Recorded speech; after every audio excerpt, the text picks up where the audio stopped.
Empilhados e espalhados pela paisagem, relíquias e vestígios parecem tentar desesperadamente contar uma história do passado. Este mesmo rio onde os céus se abriram, onde Jesus esteve e onde a voz de Deus ecoou declarando: "Este é o meu filho amado", é agora o palco para algo extraordinário. O Rio Jordão, outrora um local sagrado da revelação divina, tornou-se mais uma vez o centro de uma descoberta notável e misteriosa. Um estranho e poderoso artefato surgiu, e suas marcas, formato e localização parecem apontar para uma profunda profecia bíblica. Os estudiosos estão surpresos, os líderes religiosos estão soando avisos e os crentes de todo o mundo estão observando com a respiração suspensa. Se este artefacto for o que parece, poderemos não estar simplesmente a descobrir uma relíquia do passado. Poderia muito bem ser o próprio céu enviando uma mensagem poderosa. Junte-se a nós enquanto nos aprofundamos no mistério desta descoberta, traçando as profecias preditas e enfrentando uma questão que pesa muito nos corações de todos os crentes: será isto um sinal de que o regresso de Jesus está próximo? O Rio Jordão, este antigo e sagrado canal, há muito tempo é um local de encontros divinos. É o rio onde Josué conduziu os israelitas para a terra prometida, onde Naamã foi purificado da lepra, onde João Batista preparou o caminho para o Senhor e onde Jesus foi batizado, com os céus se abrindo para declarar: "Este é meu filho amado". Será que este rio, que testemunhou tantos momentos divinos, se prepara mais uma vez para algo monumental? À medida que as águas do Jordão começaram a baixar, revelando uma visibilidade subaquática mais nítida, uma equipa de arqueólogos fez uma descoberta surpreendente. Enterradas sob as camadas de sedimentos do leito do rio estavam armas antigas, pontas de lança de bronze e ferro, pontas de flechas e lâminas de espadas fragmentadas. Apesar de séculos de corrosão, cada artefato carregava o inconfundível trabalho artesanal de guerreiros de épocas muito passadas. A datação por carbono e os testes metalúrgicos sugerem que estas armas datam de há mais de 2000 anos, provavelmente dos períodos tumultuados da monarquia de Israel e da revolta dos Macabeus. Alguns até sugerem batalhas travadas pelo rei Saul, pelo rei Davi ou pelos exércitos de Judas Macabeu. A descoberta de tais armas num rio normalmente associado à paz, à cura e à renovação espiritual levantou questões profundas. Por que armas antigas, símbolos de guerra, seriam encontradas num lugar tão conectado com a paz divina? Uma teoria propõe que estas armas foram abandonadas após uma grande batalha, perdida para a história. Outra possibilidade é que tenham sido deliberadamente atirados ao rio como parte de um ato ritualístico, uma oferta de rendição ao Deus de Israel, reconhecendo a sua soberania. Os rios, nas culturas antigas, eram frequentemente vistos como passagens sagradas entre os reinos físico e espiritual, e o Jordão, em particular, sempre foi considerado um local de encontros divinos. Alguns rabinos e teólogos cristãos especularam que estas armas poderiam ter pertencido a guerreiros que, em momentos de intensa fé, entregaram as suas espadas ao poder do céu, reconhecendo que Deus era o seu verdadeiro protetor. Esta descoberta, quer se trate de um capítulo esquecido da história ou de um ato simbólico de devoção, capturou a imaginação tanto de estudiosos como de crentes. Mas as surpresas não terminaram aí. Logo depois que o armamento foi descoberto, a equipe de escavação fez outra descoberta incrível nas profundezas lamacentas do rio. À medida que os mergulhadores limpavam as camadas de lama, descobriram algo que parecia desafiar o próprio tempo. Não eram os restos corroídos de ferro ou bronze antigos, mas algo radiante, algo de imenso valor, um tesouro que permaneceu escondido durante séculos, possivelmente até milénios. O que emergiu das águas turvas foi simplesmente surpreendente. Moedas de ouro estampadas com símbolos de imperadores esquecidos, anéis de prata incrustados com pedras preciosas e joias esculpidas com inscrições em letras hebraicas antigas. Entre estes itens estavam moedas e emblemas romanos, um testemunho das várias culturas que outrora se chocaram e coexistiram nesta terra. Mas o que verdadeiramente cativou os historiadores não foi apenas a idade ou o talento artístico dos artefactos, mas o seu simbolismo mais profundo. Várias peças apresentavam símbolos judaicos icônicos, como menorá, pombas e ramos de oliveira, enquanto outras traziam representações romanas de deuses e selos imperiais. Esses itens sugeriam uma época em que a fé, o poder e a resistência estavam em tensão e as identidades culturais colidiam. Mas por que estes tesouros estariam escondidos sob as águas sagradas do Jordão? Este tesouro foi enterrado durante um cerco, talvez por sacerdotes ou aldeões que fugiram do conflito.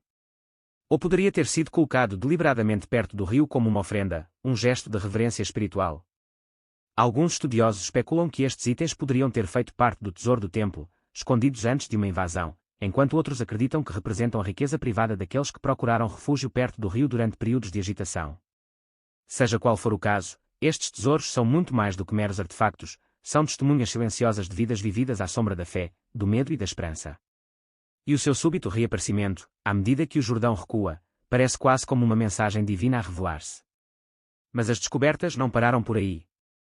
Justamente quando parecia que o Rio Jordão não tinha mais segredos para revelar, outro estranho fenômeno chamou a atenção dos pesquisadores. Não era um objeto enterrado no leito do rio ou escondido sob camadas de lama, era algo vivo, algo que parecia quase sobrenatural. Ao anoitecer, um som peculiar começou a encher o ar, baixo e constante, como um coro de grasnidos. Após a investigação, os pesquisadores encontraram algo que os deixou surpresos, uma enorme congregação de sapos. Essas criaturas, em vez de estarem espalhadas ao longo das margens dos rios, estavam compactadas em um trecho isolado da água, centenas, talvez milhares delas. Os aldeões locais foram rápidos em fazer a conexão bíblica. No livro do Êxodo, Deus enviou uma praga de rãs ao Egito, um julgamento ao faraó por se recusar a libertar os israelitas. Poderia isto ser um eco moderno daquela antiga praga? Alguns cientistas sugeriram que os ciclos de reprodução e os padrões climáticos poderiam explicar o fenómeno, mas a enorme concentração de rãs, a sua localização e a quietude do cenário eram diferentes de qualquer coisa facilmente explicada por causas naturais.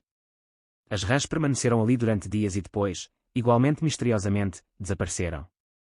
Estudiosos e líderes espirituais ficaram maravilhados. Foi isto um sinal divino, um aviso ou simplesmente uma ocorrência natural? A pergunta ficou no ar. Mas a descoberta mais surpreendente ainda estava por vir. Em meio às águas baixas e à terra em ruínas ao longo das margens do Jordão, os arqueólogos descobriram uma descoberta de tirar o fogo, que parecia mais um momento divino do que uma mera coincidência.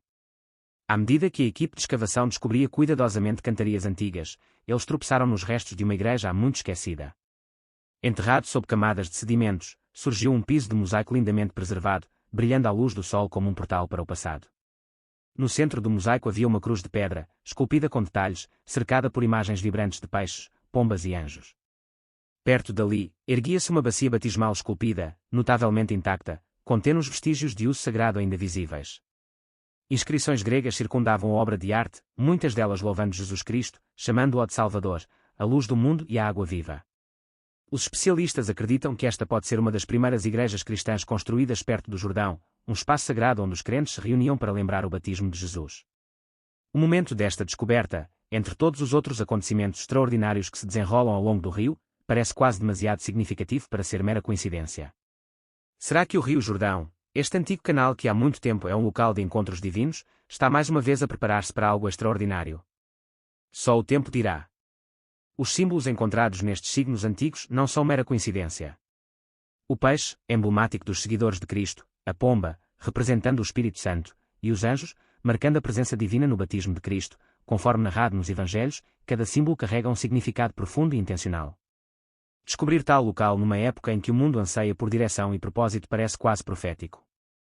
Alguns até se referiram a ele como uma cápsula do tempo da fé, preservada pelo fluxo eterno do rio, agora revelada exatamente quando era mais necessária, como que por orquestração divina. Poderia este local sagrado estar destinado a ser descoberto neste exato momento de turbulência global e fome espiritual? Poderia esta descoberta ser um lembrete gentil, mas poderoso, de Deus, manifestado através de pedras e águas, daquilo que é verdadeiramente significativo e eterno? À medida que os mergulhadores exploravam meticulosamente as águas rasas que cercavam as ruínas da antiga igreja em mosaico, algo extraordinário começou a acontecer. Não foi apenas o movimento dos detritos na água, mas o movimento inconfundível dos peixes, dezenas deles. E não qualquer peixe. Estas eram espécies profundamente simbólicas na tradição cristã, grandes bagres e, mais notavelmente, a tilápia. Esta espécie tem um significado especial na teologia cristã, muitas vezes referida como peixe de São Pedro, em referência a Mateus 17:27, onde Jesus instrui Pedro a pegar um peixe, e dentro de sua boca ele encontrará a moeda para pagar o imposto do templo. Esta provisão milagrosa, relatada ao longo dos ensinamentos cristãos, serve como um testemunho poderoso da visão e do cuidado de Deus. Mas a presença destes peixes, especialmente em tão grande número, levanta questões, especialmente considerando que raramente são vistos tão a sul ao longo do Rio Jordão. O seu súbito aparecimento nestas águas deixou cientistas e crentes a ponderar: será esta uma migração natural ou algo mais divino? Poderia a sua presença ser uma mensagem profética, lembrando-nos não apenas de um milagre histórico, mas também de um chamado espiritual mais profundo? Poderia simbolizar a provisão divina durante os nossos tempos mais áridos e desesperadores? Afinal, não foi Jesus quem chamou seus discípulos para seguir-me, e eu farei de vocês pescadores de homens? Para alguns líderes religiosos locais, o momento deste evento parece ser mais do que uma coincidência. Eles sugerem que, tal como a igreja primitiva esteve perto deste mesmo local e o próprio Jesus caminhou por estas águas, a chegada destes peixes simbólicos pode ser um lembrete divino, um chamado para regressar à crença, para seguir o caminho da fé. A cada mergulho do peixe, somos lembrados do eterno chamado para seguir a Cristo. A mensagem parece ficar mais alta, mais insistente. Será que o pescador de homens está agitando as águas mais uma vez, preparando-se para o seu retorno? Os sinais parecem sugerir isso, e o que acontece a seguir pode abalar os céus e transformá-los de maneiras que ainda não podemos imaginar completamente. Então veio um sinal ainda mais alarmante. Após vários dias de tensão crescente, nuvens escuras acumularam-se sobre o Vale do Jordão. Os moradores locais relataram um peso estranho no ar, uma quietude perturbadora, de natureza quase elétrica. De repente, dessas nuvens sinistras veio uma chuva diferente de qualquer outra na memória viva. Era vermelho, espesso, opaco, como se o próprio céu estivesse chorando sangue. As pessoas lutaram para se abrigar enquanto a chuva caía, manchando roupas, telhados e caminhos de pedra. Os cientistas rapidamente rotularam o fenômeno como chuva de sangue, um evento raro normalmente causado por partículas de poeira transportadas pelo ar misturadas com a umidade atmosférica. No entanto, esta chuva foi diferente. A poeira parecia fina demais, o tom vermelho muito profundo. Amostras ambientais revelaram uma composição rica em ferro, mas também compostos orgânicos que desafiavam uma explicação fácil. Era como se os céus não estivessem apenas se agitando, eles estavam enviando uma mensagem. Quando a chuva cessou, algo ainda mais desconcertante aconteceu. O Rio Jordão, que já lutava contra as pressões da seca e dos danos ambientais, começou a mudar. Seções inteiras do rio ficaram vermelhas. Fotografias e vídeos inundaram as redes sociais, mostrando as águas outrora sagradas, tão fundamentais para os batismos e as bênçãos, agora transformadas numa cena que parecia sinistra, um aviso visual. As autoridades locais lutaram por respostas: depósitos de ferro, florescimento de algas vermelhas, escoamento químico. Mas nenhuma explicação definitiva foi encontrada. A mudança foi demasiado súbita, demasiado focalizada e demasiado simbólica para ser descartada como uma mera anomalia ambiental. Para aqueles que mantêm fé, os paralelos com a história bíblica eram impossíveis de ignorar. Em Êxodo 7:20, Moisés atingiu o Nilo, e ele se transformou em sangue, a primeira das 10 pragas destinadas a despertar um faraó complacente e o povo do Egito. Em Apocalipse 16:4, lemos sobre um tempo em que os rios e fontes de água se transformarão em sangue como parte dos julgamentos finais. Poderia o Rio Jordão, o mesmo rio onde Jesus foi batizado, estar agora ecoando o mesmo padrão divino? Será isto um pronúncio de julgamento, não apenas para punir, mas para despertar um mundo que se tornou espiritualmente letárgico? Os líderes religiosos de todas as denominações uniram-se num grito comum: isto não é coincidência. Esta é a profecia se desenrolando diante de nossos olhos. Quando o rio da misericórdia fica vermelho, não é apenas a natureza lamentando. É Deus chamando o seu povo a retornar a Ele, a renovar a sua fé e a atender às advertências emitidas das formas mais inequívocas. Mas os sinais não pararam por aí. Não muito depois da chuva vermelho-sangue, ocorreu uma ocorrência estranha: sapos começaram a emergir em grande número do rio, espelhando a segunda praga do livro do Êxodo. Em Êxodo 7:20-21, vemos Moisés golpear o Nilo, transformando-o em sangue, causando a morte dos peixes. Então, em Êxodo 8:2-6, Deus envia uma praga de rãs para invadir o Nilo. Essas duas pragas eram advertências claras e divinas, destinadas a despertar uma nação cujo coração havia endurecido. Porque isso é significativo hoje. Se as rãs estão a aparecer de forma não natural em rios como o Jordão, ou se o Eufrates está a ficar vermelho, não se trata apenas de uma anomalia biológica. Pode ser um reflexo espiritual do chamado de Deus. Muitos crentes e estudiosos da Bíblia interpretam estes acontecimentos como uma forma de Deus exortar ao arrependimento e ao regresso à fé, tal como fez nos dias do Egito. Os sinais podem não ser idênticos às pragas do Egito, mas são profundamente simbólicos. Estes sinais poderiam ser ecos proféticos, enviados não para incutir medo, mas para despertar um mundo que se afastou da verdade. E no Apocalipse aparecem sinais semelhantes, mas de formas ainda mais terríveis, como parte do julgamento final. Se estes sinais estão reaparecendo agora, o que Deus está tentando nos dizer? A Bíblia é clara: Deus sempre avisa o seu povo antes de agir. Uma oração para os cristãos: Pai Celestial, você é o Deus que abriu o mar e acalmou a tempestade. Você abriu os céus sobre o Rio Jordão, declarando seu Filho, Jesus, como o Cordeiro amado que tira os pecados do mundo. Agora, Senhor, você está falando mais uma vez. Através dos rios que ficam vermelhos, através dos sapos que sobem da terra, através de tesouros antigos e símbolos sagrados, vocês estão chamando o seu povo de volta, não com ira, mas com misericórdia, não com condenação, mas com compaixão. Pai, chegamos diante de você com admiração. Fortaleça-nos quando estivermos cansados. Desperte nossos espíritos quando cairmos na complacência. Proteja-nos do medo e ancore-nos na verdade. Reconheçamos a sua mão nestes sinais, não como coincidências, mas como lembretes divinos. Que não sejamos como Faraó, cujo coração endureceu. Que não sejamos como as pessoas da época de Noé, distraídas e despreparadas. Em vez disso, faça-nos como as virgens sábias, prontas para o retorno do noivo. Arrependemo-nos dos nossos pecados, das nossas distrações, da nossa indiferença. Pedimos um novo derramamento do seu Espírito. Reviva-nos, reabasteça-nos e restaure-nos, para que possamos brilhar a sua luz na escuridão crescente. Prepare sua noiva, Senhor. Que possamos ser santos como você é santo. Que ansiemos pelo seu retorno e caminhemos com fé, sem medo, até que os céus se abram e você retorne em glória. No poderoso e incomparável nome de Jesus Cristo, amém. Os sinais são inegáveis. O rio Jordão está secando. O Eufrates está recuando. As águas que outrora deram vida estão a recuar, revelando mistérios antigos há muito enterrados sob a lama e a pedra, ossos, ruínas, símbolos e sinais, todos subindo juntos, revelando a mensagem final de Deus.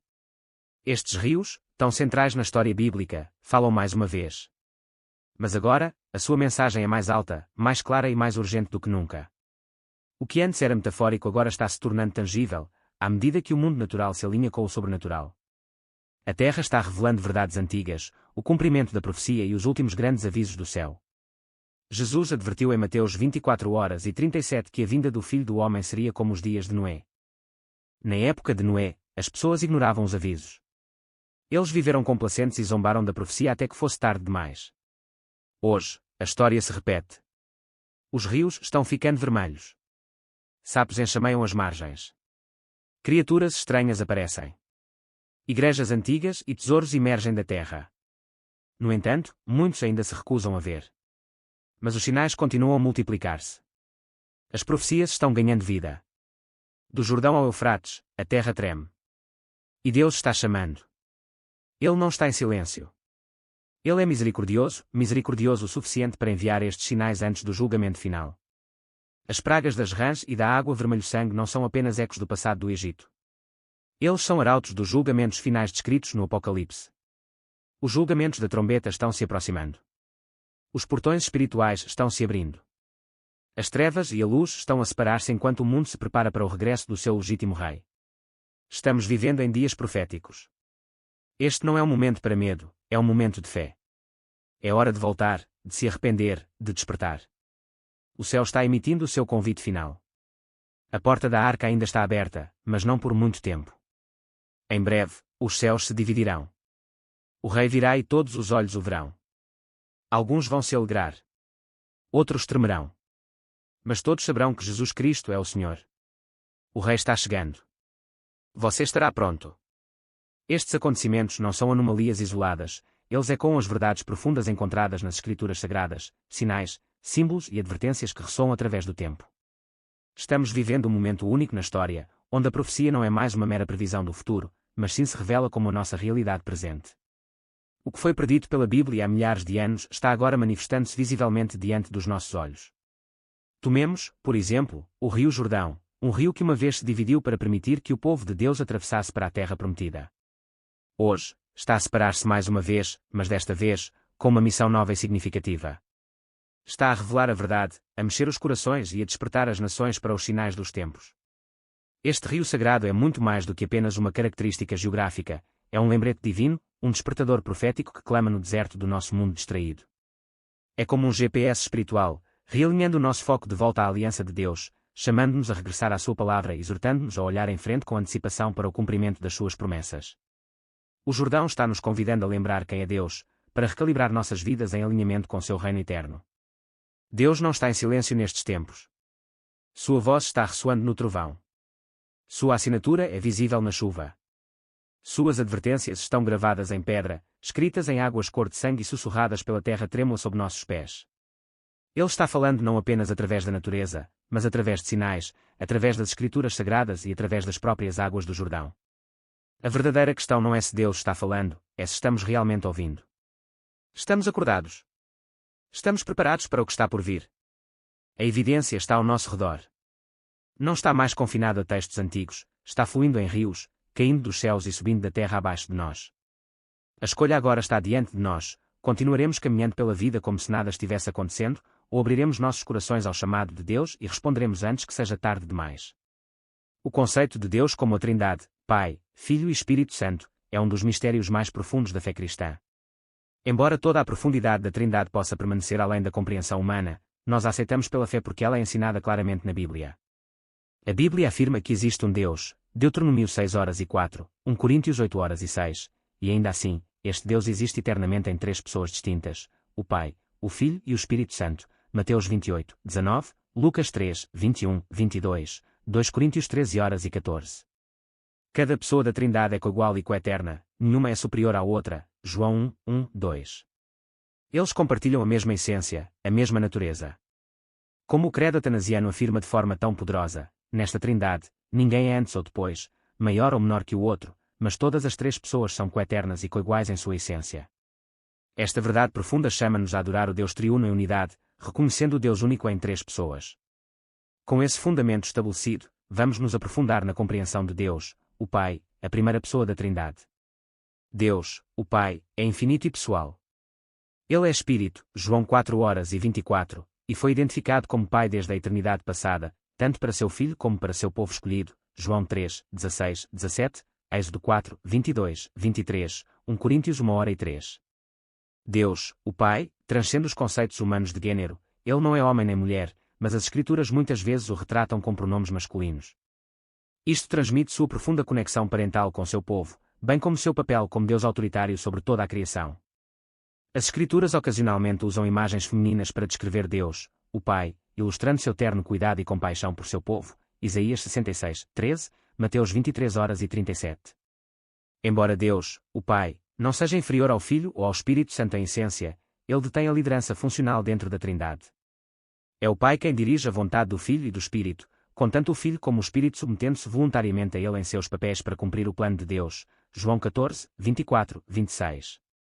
Deus, o Filho, eternamente gerado pelo Pai, é enviado somente por ele, João 17, e Deus, o Espírito, procede do Pai por meio do Filho, João 15:26. Nesta relação divina, Deus Pai é a origem de todos os atos de Deus. Ele criou os céus e a terra, Gênesis 1:2, fazendo isso através do Filho e pelo poder do Espírito, Gênesis 1:2, Colossenses 1:16. O Pai é a fonte de todas as ações divinas, incluindo eleição, chamado, salvação, santificação e glorificação. Romanos 11:36 declara, porque dele, por meio dele e para ele são todas as coisas. A ele seja a glória para sempre. Amém. ESV. Jesus, através de sua vida e ministério, revelou aos seus seguidores a natureza de Deus Pai. Os Evangelhos fornecem a imagem mais clara do amor e cuidado do Pai pelos seus filhos.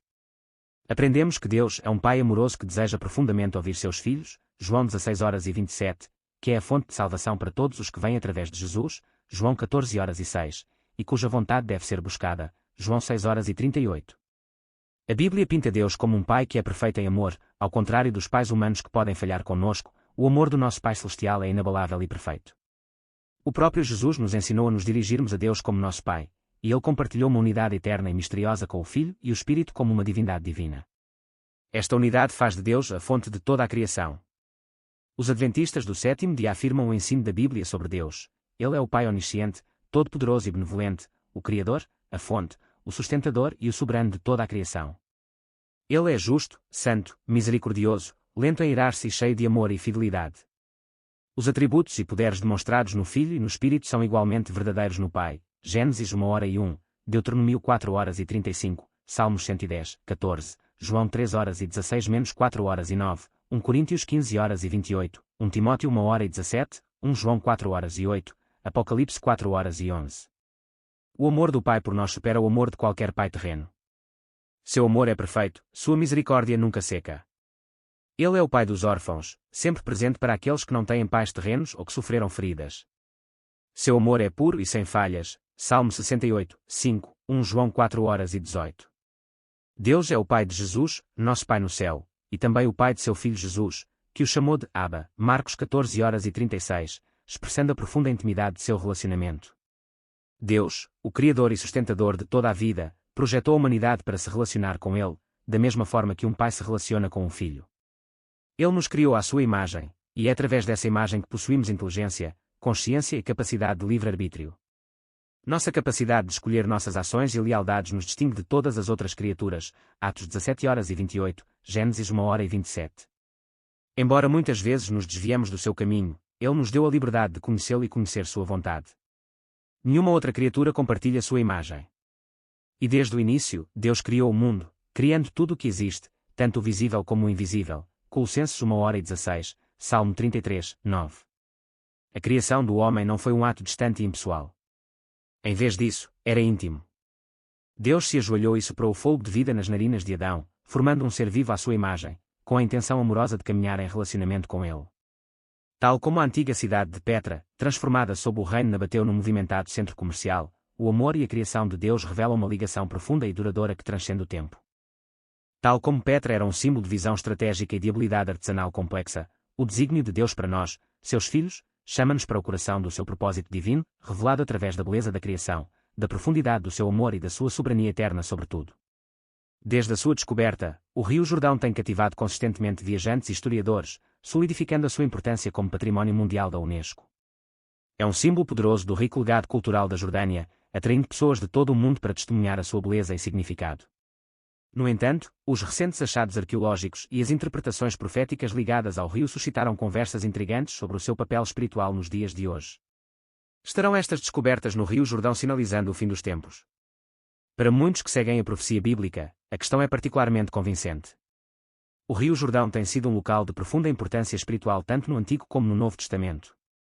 Está intimamente ligado a alguns dos eventos mais importantes da Bíblia, como a travessia dos israelitas para a Terra Prometida, o batismo de Jesus e numerosos milagres realizados por profetas como Elias e Eliseu. Dado o seu significado histórico, não é de admirar que as recentes descobertas nesta região tenham chamado a atenção tanto dos crentes como dos cépticos. Nos últimos anos, o rio tem sido palco de várias revelações arqueológicas, com alguns até afirmando ter desenterrado eventos proféticos ligados ao próprio Rio Jordão. Para aqueles que interpretam a Bíblia através de lentes escatológicas, essas descobertas podem parecer sinais do desdobramento de um plano divino. Muitos associam estas descobertas a profecias relativas ao retorno do Messias. Na escatologia cristã, a segunda vinda de Jesus é frequentemente associada a grandes sinais cósmicos, incluindo a abertura das portas de Jerusalém e outras mudanças dramáticas em locais sagrados como o Rio Jordão, onde, de acordo com os Evangelhos, os céus se abriram no batismo de Jesus. O simbolismo do Rio Jordão como local de renovação e transformação espiritual é frequentemente citado como uma indicação de que poderá desempenhar um papel significativo nos acontecimentos do fim dos tempos. Alguns encaram essas descobertas não como sinais proféticos diretos, mas como confirmações de textos antigos e relatos históricos. De qualquer forma, estas descobertas suscitam intensa discussão, especialmente quando consideradas juntamente com profecias em livros como Zacarias, Apocalipse e os Evangelhos, que descrevem eventos-chave que levaram ao regresso de Cristo. Em última análise, a questão de saber se estas descobertas no Rio Jordão apontam para o fim dos tempos continua a ser uma questão de crença e interpretação pessoal. Para muitos, são vistos como sinais de despertar espiritual ou confirmação divina, enquanto para outros são simplesmente curiosidades históricas. Independentemente da perspectiva, estas descobertas continuam a inspirar a reflexão sobre a relação entre história, profecia e o futuro da humanidade. Profecia bíblica e Jordânia.